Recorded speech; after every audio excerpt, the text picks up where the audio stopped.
Okay, good morning and welcome to Bystanders at the Newsstand. A wonderful, cool and rainy morning in the city of Lagos. This is the Saturday weekend here in Lagos. Just yesterday we heard that there were clashes between Okada riders and the police, and what caused it was because, according to reports, the police boarded an Okada and refused to pay. And so far, 2 people have been killed. That was what happened yesterday. But now it's calm today in Ogba. Just remember, yesterday people were running helter-skelter, scampering for safety. Okay, thank you very much. Let's move over to the news paper this morning. What the headlines making the news this wonderful morning? We have the Saturday Vanguard, and also we do have the Nation newspaper.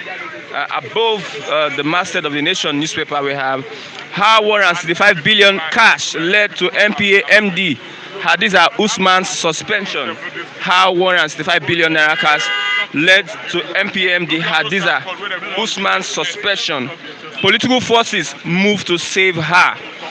El Rufai to Southeast, threat of secession won't give you presidency. El Rufai is saying that Southeasterners, the threat of secession won't give the Southeast presidency. Says you don't stay in your corner and say give me presidency. Igbo leaders blast him for mixing up issues. Below the masthead, the main headline on the Nation paper this morning: Supreme Court, governors can't sack elected local governments. From the Supreme Court is saying that governors cannot sack elected local governments. Says Makinde Masari acted illegally in removing Oyo Katsina local government chairman. Others payments of salaries, allowances to affected chairman and councillors. Sands, minister, others, verdicts will check impunity. Verdicts will check impunity. Apex Court holds INEC the registration of 74 parties. Towards the end of the paper, we have pictures of the Kaduna students that were freed yesterday. Freed Kaduna students are saying that we have forgiven our kidnappers. We have forgiven our kidnappers. Bandits say they abducted us to settle scores with the government. The bandits are saying that they abducted these students to settle scores with the government. I don't understand what scores are they settling with the government. El Rufai, how we plan to bomb bandits even with collateral damage. How we plan to bomb bandits with collateral damage. At the left part of the paper, merciless Nigerians undermining my government's policies, says Buhari. Merciless, I don't know. Merciless Nigerians undermining my government's policies, says Buhari. Ex-US envoy Elite seeking radical options to save Nigeria from disaster. And here is 14 burned to death in Lagos Ibadan expressway crash. Let's move over to the Vanguard newspaper, over to the main headline on the Vanguard newspaper. After shedding so much blood, losing people and farmlands, Benue youths resolve to fight back. After shedding so much blood, losing people and farmlands, Benue youths resolve to fight back. State government to legally arm newly formed community volunteer guards. State government, the Benue state government, to legally arm newly formed community volunteer guards. And below the main headline, 2023 presidency, Igbo may not produce president until 2039. Igbo may not produce president until 2039. Hurdles before Southeast. Why APC, PDP, others should nominate Igbo candidate. That is from Obiozo, leader of Ohanese. Let's move over to our reviewers this morning as they do justice to the newspaper headline. We have a If you are hypertensive, that could trigger another emotional trauma. So I think these police people have not learned their lessons. I think the answers was not enough to send the message across to them.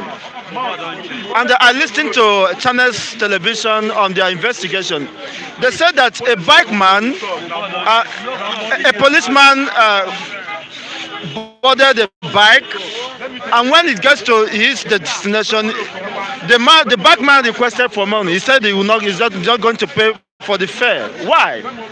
Is it not a police? Is he not being paid for the service he's rendering? So these people have turned themselves into monsters. How could you be? The man using the bike bought the fuel. The car belongs to him. That is also where he earns his He makes his earnings to take care of himself and his family. Why should you just terminate such life? If you don't know that you are not ready to pay, you're not willing to pay. That's why Nigerian police force, they are very useless people. You bought a car. If that man has no bike, wouldn't you track? Would you get find your way wherever you are going from? It is his right. The man driving Okada, it is his right to demand for the service rendered. And you are claiming that you are a policeman. The police, they are fond of not paying when they enter transport. This is not the first time. They bought a car, they bought taxi, they won't pay. On the basis that, well, not all of them, it's just the hopeless and frustrated majority among them. Let's move on to somewhere else. Benue youth resolved to fight back after shedding so much blood, losing people. They have resolved that they are going to pick up arms to fight back. Is it not too late? Because they are the ones that, from the first time, they have experienced this. And is it not? Are they not doing it too late at this point in time? Yes, action speaks louder than voice. They have been talking, engaging, trying to resolve using diplomacy and all that. But that is not working. And you have to, stand up to the occasion. So it's a laudable drive opposition. There is no, the best language they understood is suits. When you have your arms, then they will stay clear. That is the Unfortunately, of recent, the government asked them, the Benue government asked them to submit their arms. After the submission of arms, the Boko Haram and the Fulani elders took advantage of that opportunity to slaughter them, to unleash mayhem. You see, after submitting their arms to the government, and the request that they will be protected, and the government failed in protecting them. So they have learned their lesson the hard way. So I think they will never make such a costly mistake again. So you have to defend your people, otherwise you go into extinction and another man takes over your place. But the judge is saying that if he will cease to be a Nigerian if Tinubu becomes president. Nigeria is now headless, wobbling. That's what he said. I just want to respond to that. It's unfortunate that it's coming from another statement. You see, it's making Tinubu more relevant. Why should you be mentioning his name? We know his antecedents. We know how he has crippled the economy of Lagos State and diverted it to his private business empire. You see? And he decides whosoever takes whatever position. Okay, he wanted to extend his dynasty to the entire... well, of course, I wish them well in Nigeria. Let Tinubu, he should live out his expectation in Nigeria. But for me and my people, we are moving forward. Biafra or nothing else. Let the Yoruba, if they so desire, nobody should be forced to leave Nigeria. Yes, Tinubu is part of the Yoruba extraction. They should continue with Nigeria. But I, Chigozie, and my people have made up their mind.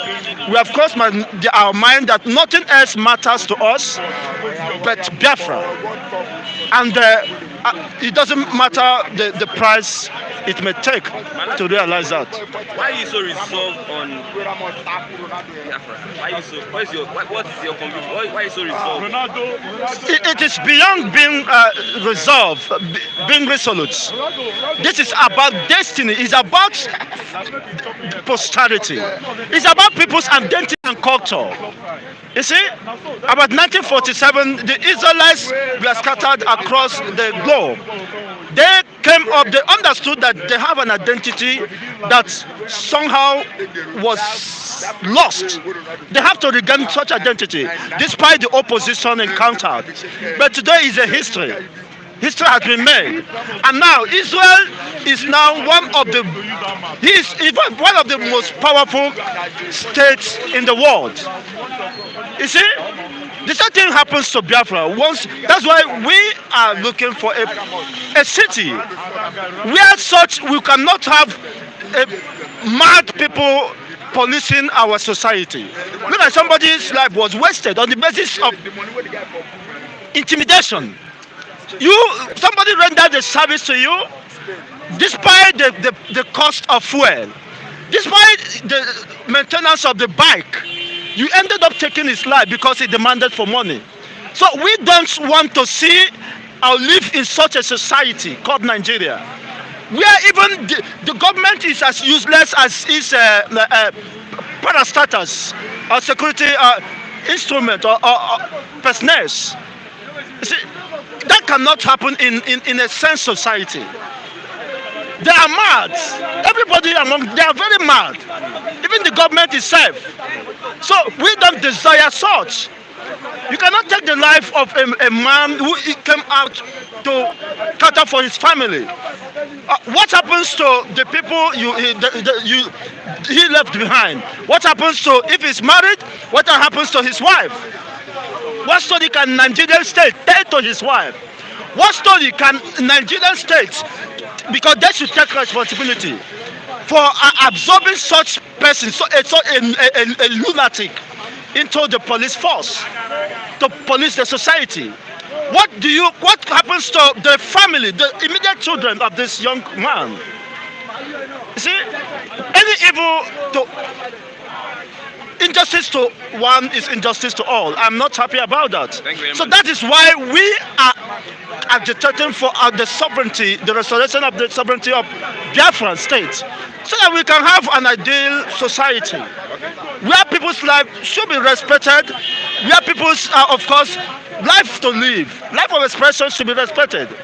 We can never have such a police force in Biafran land that takes life arbitrarily without any considering the consequences. Okay, thank you very much. And the devastating effects on the people he left behind. Who will now cater for these children? Okay.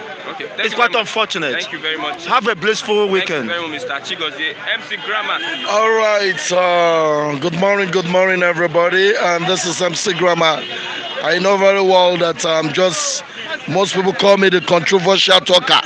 They said each time I drop controversial talker, once I just make a statement, people keep on pondering on that statement. But anyway, let us not forget the fact that I am the governor to be. I'm the aspiring governor of Imo State, coming up very soon. And I want to use the opportunity, please. I want to use this medium to thank Imo State youths. They sent me a message last night. The Imo State youth of Nigeria. They sent me a message and they told me, they said, MC Grammar, when you are ready, we are solidly behind you to become the governor of Imo State. Imo State youth of Nigeria. That is what they call themselves. So they sent me a message. So thank you very much. My first question, looking at what is happening, Nigeria seems to be going to extinction. It seems.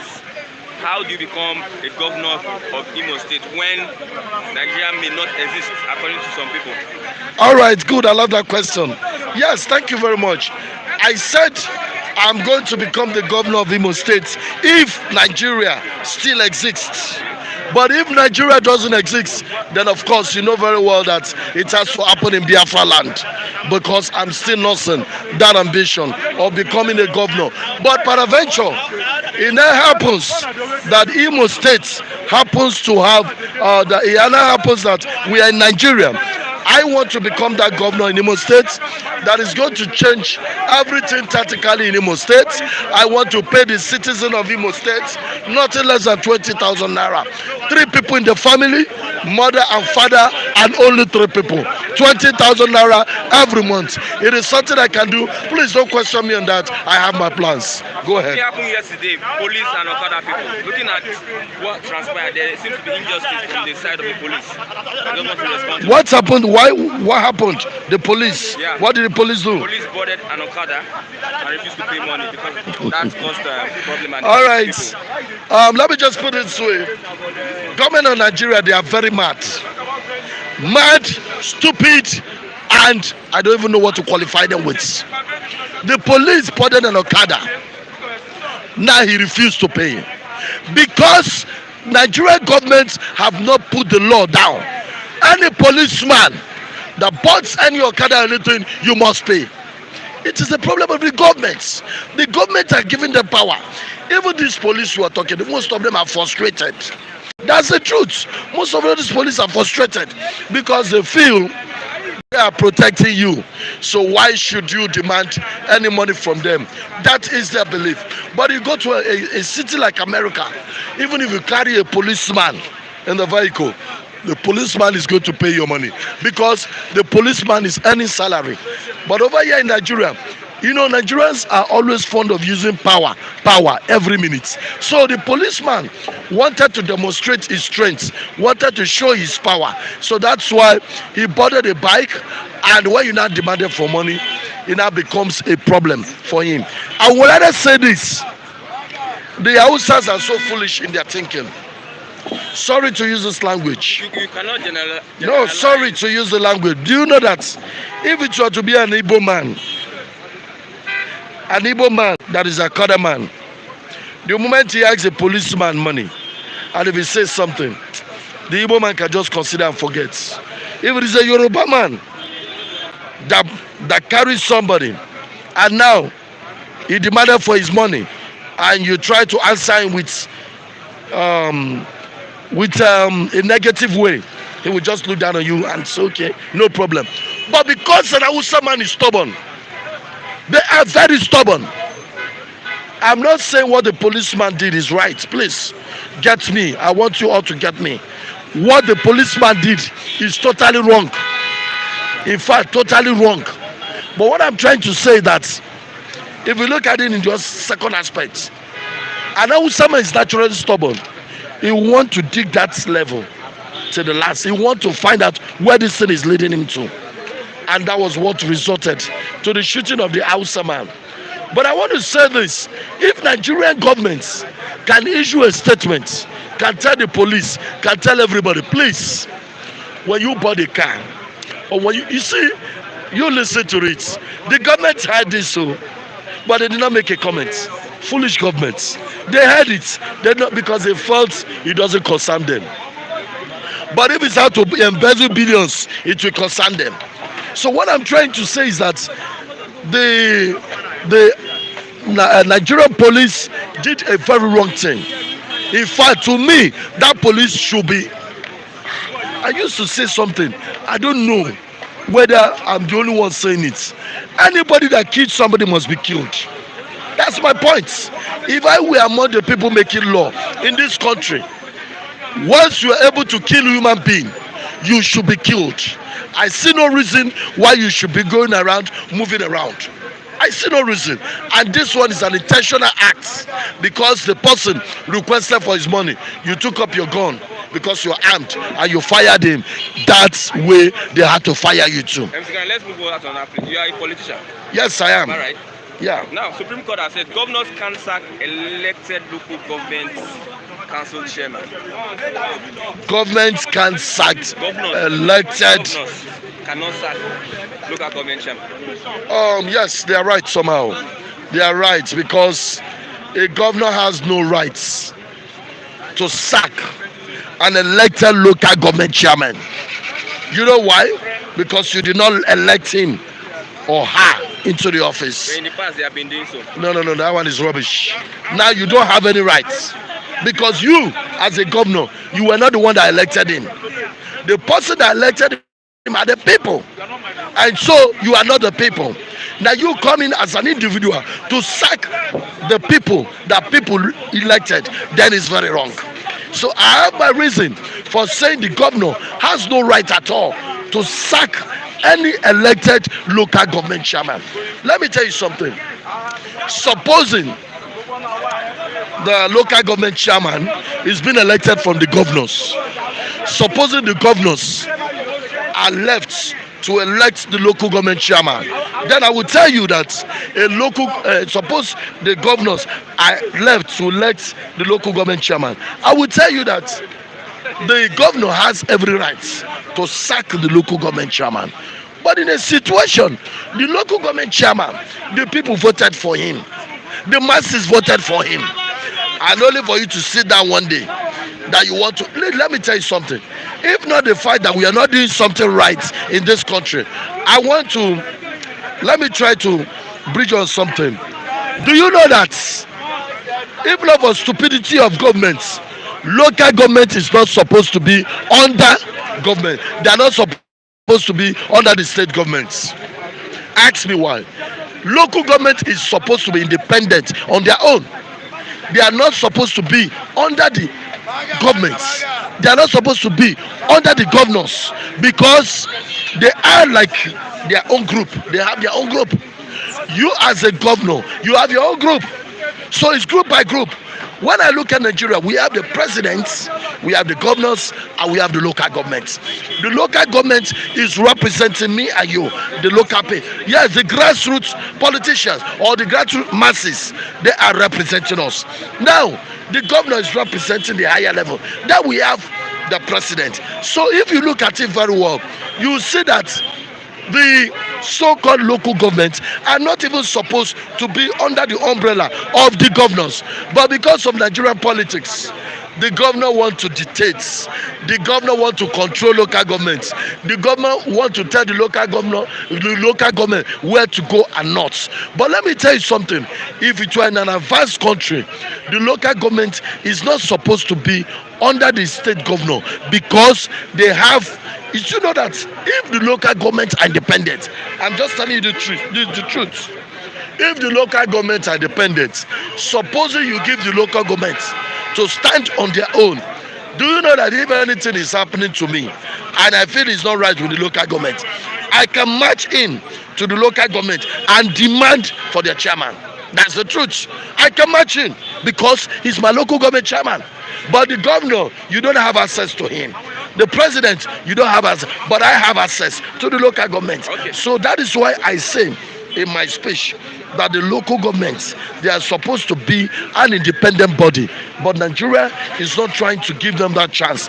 They themselves have been clamoring for it, but because the governors wants to control the local governments, that is why. And because these politicians are so wicked, that is the reason why they don't want to do it like that. You understand me? Thank you very much, Yes, I want to say one last statement before I leave. Please, each time I make my statement is not complete without using the statements. I am the aspiring governor of Imo State, and I want to become the governor of Imo State. I'm not saying it because I'm like other politicians or that want to consume money. No, I am tired of what is happening in Imo State. I want to bring life to Imo State. I want to make Imo State a happening place. I want to make people to see Imo State like a different nation, country, not even a state. Please, and I want to use the opportunity to say this. For those of you that have been watching me, for those of you that are my fans, you've been following me, please, any day I declare that I want to become Imo State governor, you all should support me, because if you support me, together we build Imo State and make it a formidable nation. Thank you very much. That's a good one from. That's what they asked you that time. Good morning. Good morning, everyone. My name is Menta. What happened yesterday? I just want to respond to it. How do you see what happened yesterday?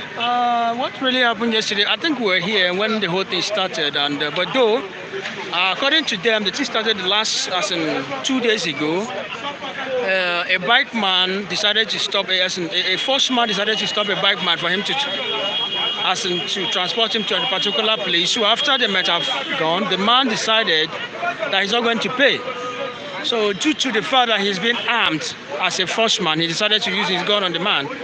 And after all said and done, he shot, according to them, that he shoots the guy, and which was not supposed to be like that. In an advanced country where you find out all these force men, once you board a bike or a taxi, you have to pay because you have been placed on salary. Definitely, you don't have to. These are people that make their money. This Okada men, it's not easy to be an Okada rider because some of them are master's degree holders. They're schooled, but due to the fact that they don't have jobs, they decided to find themselves doing this. So definitely, they have family to take care of. Definitely, you have to pay them their money. So for you to use that thing, I think what really happened yesterday was not the security men here. They were not in order. Seriously, I were not happy because what really happened was not even in consonance with our aspiration, because what they did was as if the first men are above the law. That was exactly what happened yesterday. Thank you. Okay, thank you. Everybody says to Southeast, threat of secession won't give Southeasterners presidency.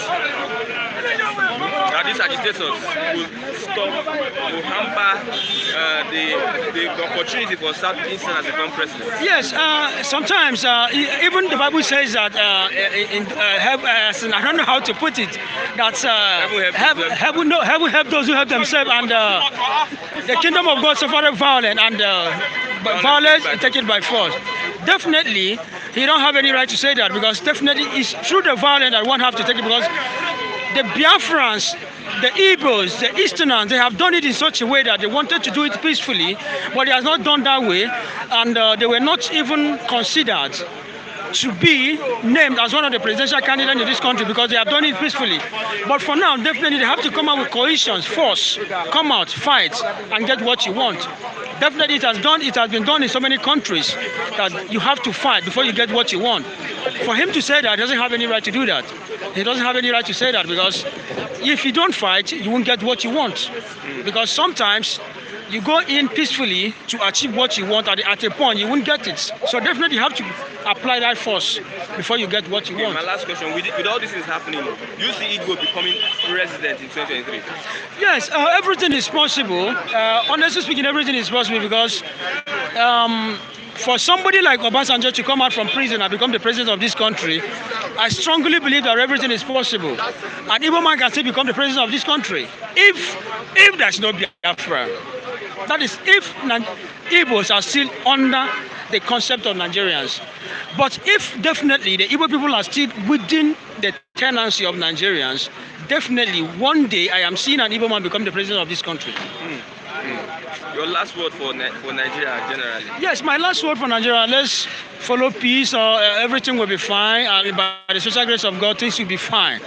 But all this insecurity all over the world, and what we should do was just to harness and put things together, pray over it. God will really answer it. But for those who are fighting for Biafra, I strongly believe that today, tomorrow, Biafra will soon come out and will go. Okay, thank you very much. Thank you. Okay. Mr. Felix. They have just been told that I'm against the Biafran. Yeah. The truth must be told. Mr. Raf have actually gone against me, that I'm not his friend. As Mr. Raphael? Yes, I have to tell him the truth. Let them go home and do their own work. No leadership background. They don't have a leadership background. That is the Biafran people? The Biafran people. I thought they have Nnamdi Kanu. Nnamdi Kanu is just there to make money. Do you have any evidences? Where is he getting his money from? Well, meaning, let me say Biafrans are supporting this cause. Well, meaning Nani? Biafrans. Let me tell you the truth. Until the Biafran have a leader that will stand on their behalf, that is when I know Biafra is ready to go. Nnamdi Kanu cannot go anywhere. He is not going anywhere, and I stand my ground. I still say it. Yoruba agitation, the Middle Belt agitation, is not as a result of what Nnamdi Kanu is doing. No. Okay. I will tell you the reasons why the Biafrans are agitating. They have been marginalized for some time now. If they give an Igbo man the president of Nigeria 2023, the Biafran this thing would die. It would die natural death. Because they have been marginalized. They are not giving them presidency. They are not giving them anything. That's why that agitation is coming up. Check out when Goodluck Jonathan was the president of Nigeria. Did you hear much of agitation of Biafra? There was nothing like that. Before any day they make up their mind that they have a leader and they are united as one, that's the day they begin to make progress. When we talk about the Oduduwas they are not the type, they respect their obas. If they are going to go in an intellectual way, not the way they are doing. So what they are saying that they are disorganized? They are not organized. Okay. Igbo may not produce president until 2039. That is from Kubioso, that is the Ohanese chairman of Ohanese. That is what I am saying. That is I just had to. That's what I am saying. I've not even gone through the headline. This is what I'm saying. This is what the Igbos should unite and say, no, it is our turn. Let them stand in one voice. It is our turn to produce presidency. But will presidency solve the issue? It will solve the presidency. You understand? Presidency. It will solve the problem. How? Let me give you an instance. The answers have dominated us. When there was agitation of the Niger Delta, the emerge of Goodluck Jonathan calmed that territory down. He was able to go and persuade them. My people, calm down, I'm already here. They were able to calm the situation. If you give an Igbo man president 2023, I am 100% sure. I am 100% sure the Biafra agitation of IPOB will die a natural death. We die a natural death. This is the time the Igbo should stand up and unite. It is our turn. What have we done? Why are we not being given presidency? Let them come up with a candidate. Look at the last election. They couldn't support Peter Obi, ordinary Peter Obi. They were against him. That shows they don't need presidency. Are you sure they don't need presidency? Are you sure where they are going they will be united? If you ask an average Igbo man here, they will tell you that they don't want presidency. They don't have investment in Nigeria.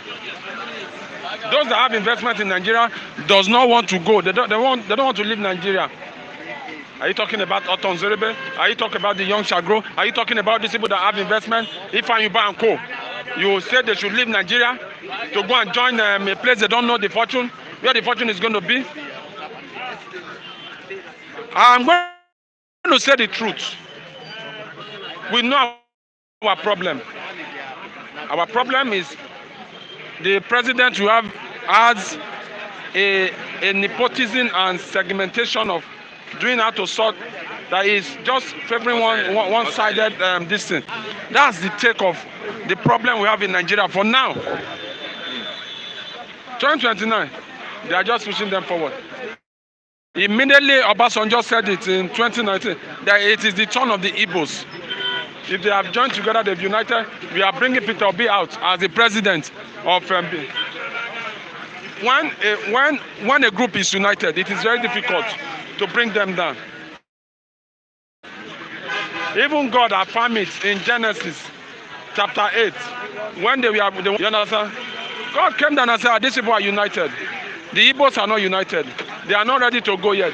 If they are ready to go, they will tell themselves the truth. My last question. If a referendum is conducted in the southeast, what do you think will be the decision of the Igbos? Looking at what is happening, let's be sincere. If a referendum is conducted in southeast, what do you think will be the decision of the majority of Igbos? The majority of the Igbo will want to go. That's I'm talking about. The majority of them will want to go. So, but the so people that speaks. You know, we have the political class. No, we have two kind of people. We have the spectators and we have the actors. The actors in the Igbo lands are not ready to go yet. Who are the actors? Those are the people. Those are the people that make things happen. You understand? Those are the people that make things happen. Or those are the people that have political power. Those are the people that have political power. The spectators are the people that are talking. Who want to go? Want to go? Want to go? You understand? I am 100% sure. All these spectators are that if you give them money, they will change their mouth. They will change their mouth. Okay. The Igbos are not ready to go yet. Okay. My last question: what would you say? What happened yesterday? The police station. Just. You know, I was on one platform yesterday, and I was telling that the problem, we are sitting on a gunpowder, and this gunpowder is about to explode. I saw the task force chasing people, running, throwing tear gas and some other things, which is not supposed to be so. One of the function of a police is to ensure he protects the citizen. If there are aggravations, what I saw yesterday was this issue is not dead yet. They will see the thing is going to come out. It's going to come up. There might be a reprisal attack. Yes, because they are not going to. They are not going. Check now in Ogba here. In Ogba here, the police, the area G, the area command, they blocked one side. They blocked one side, and blocking one side will not help the situation. They know the Serikis, they know the people they should meet. They should call them. What I just saw yesterday, they arrested the answers. They are going to deal with them. They are going to. Some of them may not come back alive, which is not supposed to be so. And that is what will trigger a lot of issues in Lagos. Because when a policeman enters a bank and he's not paying, and the Aboki is asking for his money, you not shoot him. They've just forgot what has happened. NSAS, they've forgotten what has happened. And I want to say this, the Igbos, the Hausa, the Yorubas, the Fulanis, we should live as one. Until the day we begin to live as one, we will be able to discover our strength. Unity. Our unity. Yes. Unity is all what we need. It's all what we need. When I went to secondary school, the answer came to my school. The Igbos, there was a mixture.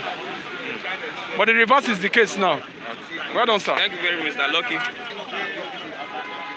So Matthew, I want you to respond to the last thing he said on the unity in diversity. What did he say exactly? If we, Yoruba, Igbo and Hausa, we Fulani can come together, it will be better than in Nigeria that is divided. Thank you very much. Matthew is the name. You see, I don't see the possibility of that unity. Because look at what the Fulani stands for. Look at the interest of the Fulani. It has always been greener pasture. It has always been how to graze their cattle. And this is in contention with every area where you have arable land. And they do not obey and respect Eastern laws. They do not even recognize that there is an existing government. That's why Fulani man will batch into any forest, any community without authorization, without permission, and start grazing his cattle. And the cattle will stray into farmland. Well, there's a difference between grazing in the forest and somebody's farmland. The cattle will graze into a farmland, they will devour the farmland. When the owner reacts, the reaction is always the crisis you see here and there. So in a nutshell, I do not see the possibility of that peaceful coexistence between the host communities and herders. The only thing that can bring a permanent and lasting solution to the issue of clashes is let the Fulani man understand that he's doing a personal business. And let the Fulani man go and do his ranch. Ranch is cow. Tame is cow. The same way an Igbo man, a Yoruba man who wants to do business we go to Abuja, Lagos, Kano, Port Harcourt, as the case may be. Get a property, pay for it, or lease it for the purpose of that business and start doing your business. You pay your tax accordingly. That's the way to go. Okay, you once worked in local government. Not really. But I had an experience. Yes. Now, looking at this Supreme Court, governors can't sack elected local government officials. I don't know, what is your take on that? My take is simple. What is happening at the local government level is part of the injustice in Nigerian political system, in Nigerian democracy. For me, there is no basis for a sitting governor to start sacking democratically elected local government chairmen. I've seen the judgment of the Supreme Court. They relied on Section 7, subsection 1 of 1999 Constitution as amended, that affirms the legitimacy of local governments who are legitimately elected. In 2015, Masari, as the governor of Katsina State, sacked over 35 local government chairmen who were elected under the platform of PDP. In 2019, Makinde of Oyo State sacked over 34 local government chairmen who were elected under the platform of APC. So you see, that is why at times federal government may be justified to some extent where they say that, where they have apprehension that if you allow state police, that these governors may abuse it. If you look at what happens with local government as it has to do with the state governors, it is a serious abuse. A situation where I've not seen any state in Nigeria where a governor will conduct election and people from other political parties will win election in elected positions, like the councillors and the chairmen. And it's unfortunate. Look at election being conducted in Lagos. APC will win 100%. Go and conduct local government election in Rivers State. PDP will win 100%. Go and conduct local government election in Oyo State. PDP will win 100%. Go and conduct local government election in Ogun State, for instance. APC will win 100%. Go and conduct election in Kaduna, for instance. APC will win 100%. What I'm telling you is that all the local government, all the state governors, they are in breach of the Eastern laws. They are not allowing rule of law to prevail. They lord it over everybody and perpetuate their people into power, and it's wrong. Okay. And that is the area, the reason federal government is having apprehension with allowing them to control security architecture at their level. No, I do not subscribe to the federal government approach, but I'm telling you that these governors, they are monsters that is stampeding development in this country. And again, it didn't even stop there. Look at the issue of state local government joint accounts. What I'm saying, I do not see any governor that will be exonerated. Look at the end of every month, all the state governors send their respective accountant generals to Abuja to receive their allocation for the month. When they get there, they receive both for the state and what is allocated to the local government in their respective states. They come back to the state, they reappropriate what is originally appropriated to the local governments and start misappropriating it at the state level. What I'm saying, all the state governors, whether APC, PDP, ABGA, name it, they're all culpable. That is why there is every need for financial autonomy of the local governments and judiciary arm of government. That is why you see that agitation from judiciary recently, talking about financial autonomy. For crying out loud, why should a state government, after House of Assembly have appropriated fund to run judiciary arm of government for a fiscal year, refuse to disburse that fund? That is why the constitution needs to be amended. Let it be placed on first line charge so that it will be detorted from the source. That is why when Mr. President sometime last year signed an executive order 10 that seek to put the governors on check, so that if this month, for instance, a governor refused to release fund that is meant for judiciary in his state, that the federal government in subsequent months will remove that amount of money and release to that arm of government directly from Abuja. And as we speak, all the governors unanimously fought the president to stand still, and Mr. President has rescinded that decision. So the governors are the main monsters of stampeding growth and development in this country. The local government, are they? At the local government level, they are stampeding development. They are standing the way of progress. That's the truth. Okay. Now, the youths in Benue State have resolved to use arms. Is that the best way? If you look at the prevailing circumstance, that statement, it was the governor of the state that encouraged them to defend themselves. Because there was an incident where a lawyer, the wife, and some other person were killed recently. But what are we saying? The truth is, even if we are saying the youth should defend themselves, with what do they go about defending themselves? Here we are, you see Fulani carry arms and ammunition unchallenged. The government authorities are aware that the Fulani go about with AK-47 and they are not disarming them. The other time recently, I read how the military went to Benue State to start arresting, humiliating, disarming two traditional rulers who they claim have arms and ammunition in their palaces, The question is, ordinarily, I would have said it is wrong, going by the tenets of the constitution, for an individual, whether even a traditional ruler, to bear arms. But under the prevailing circumstance, Do you still say they should not bear arms? A situation where a Fulani man will come all the way from Mali, all the way from Libya, all the way from Burkina Faso into Nigeria and find his way into Benue State. That's sack the whole community, kill the one that cannot run, maim people, rape women, and kidnap them for ransom. And you are still justifying the position of the constitution that somebody should not bear arms for self-defense. I think it's wrong. That is why I support that Osisiako 100%, where he called on federal government to allow citizens to continue bearing arms for the purpose of self-defense. Because if you cannot disarm insurgents, you cannot disarm bandits, who incidentally we have made to understand that they are Fulani henchmen. You cannot disarm Fulani henchmen. You cannot disarm kidnappers. Then allow the law-abiding citizens to bear arms for self-defense. Are we not calling for war? We are not calling for war. In America, for instance, there are categories of arms that individuals are allowed to bear. Is America not a civilized society? How often do you hear? There are killings, though. The killing you see in America, it is either one person is killed, it is just in one or two isolated cases.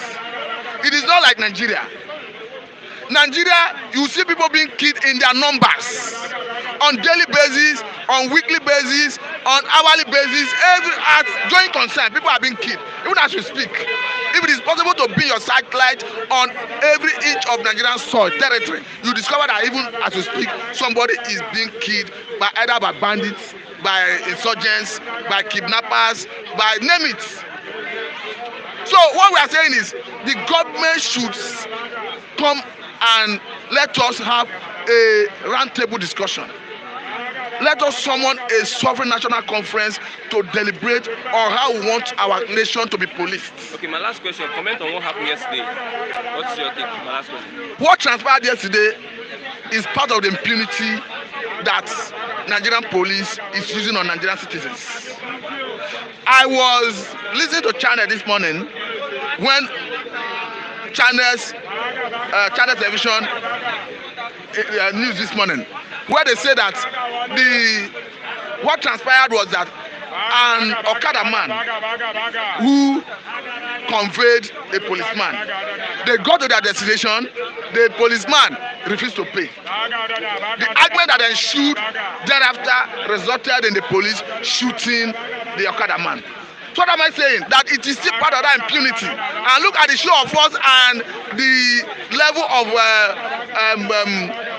policing that happened in this environment yesterday. Look at how they were shooting sporadically into the air. Look at how they turn everywhere to like a war zone. And I don't think there's even any conscious effort to even bring that police personnel to justice. That is the most important thing. Because in all of these things I've seen, I've not seen any conscious effort from the police authority itself to bring the perpetrator of that injustice to justice. And because we are not seeing justice where people are extrajudicially killed, when human rights are being violated, that is why we see reaction from public, because they don't have the confidence in the system that they will bring justice to the oppressed.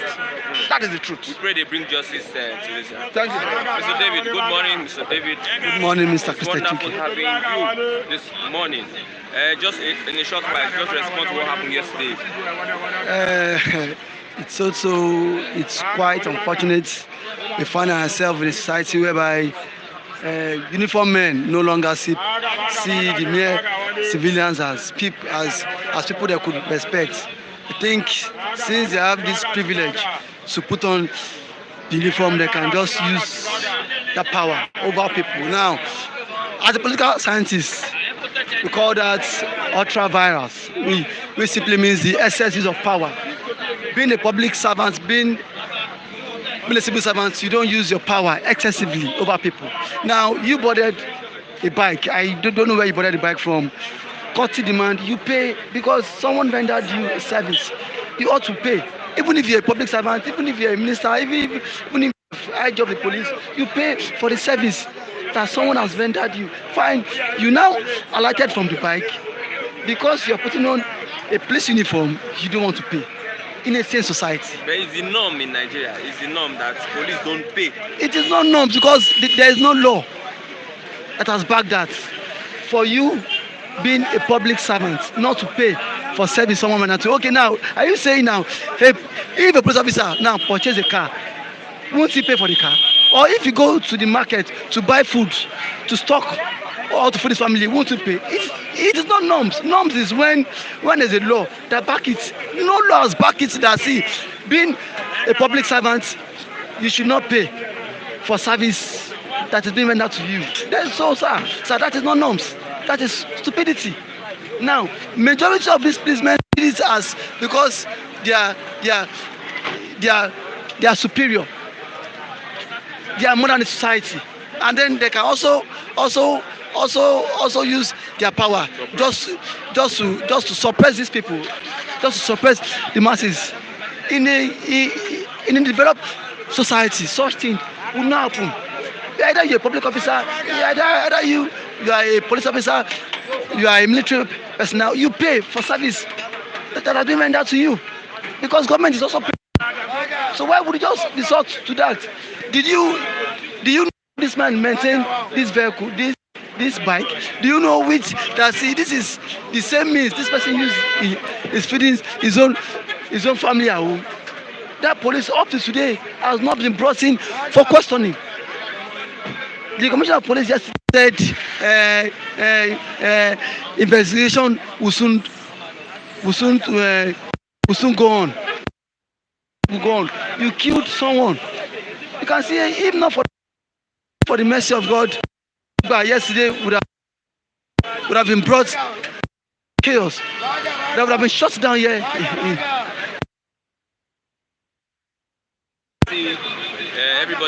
Everybody will lost one.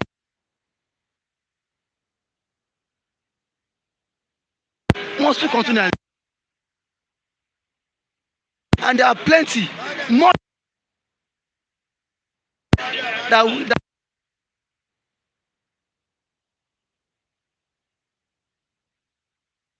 you fly by.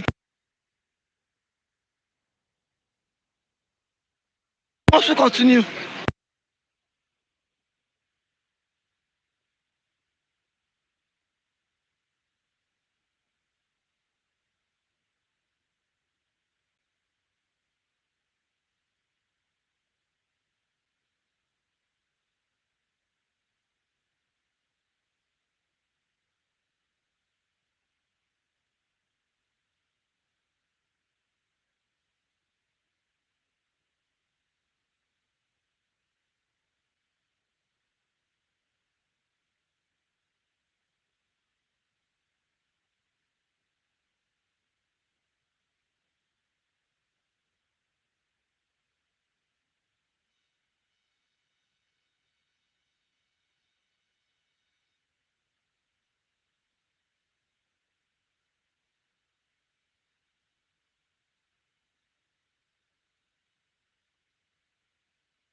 We're kidnapped. Nothing go there. We're kidnapped. And the president has said nothing to that.